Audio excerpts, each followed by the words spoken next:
The NATO summit in Spain is closing this morning with President Biden. He is expected to detail America's commitments that were made to allies this week. Meantime, NATO says it is adding more security and troops in Europe and Ukraine as the war against Russia continues.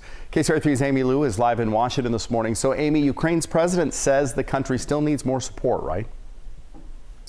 Yeah, that's exactly right, Teo and Deirdre. President Zelensky warned if Ukraine does not get the help it needs, the alliance could eventually face a war against Russia itself.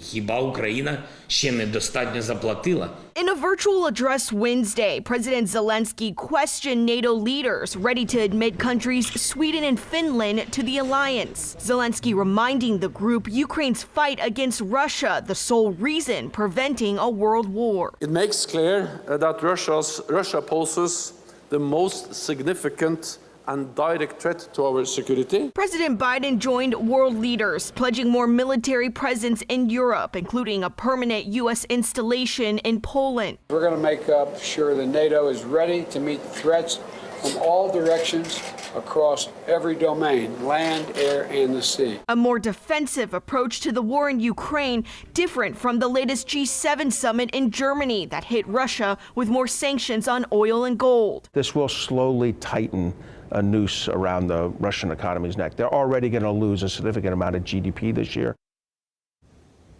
And President Biden is attending his final meeting of the summit, and he's supposed to give a press conference any minute now before returning to the States. Back to you. So tell us a little bit about some of the meetings on the sidelines of the summit. We know the President Biden, that is, met with the leader of Turkey and then also met with the leaders of South Korea and Japan. Yeah, well, speaking on Turkey, Deirdre, President Biden really welcomed the country's agreement really to allow Finland and Sweden to join NATO. That is something the country originally did not want to happen.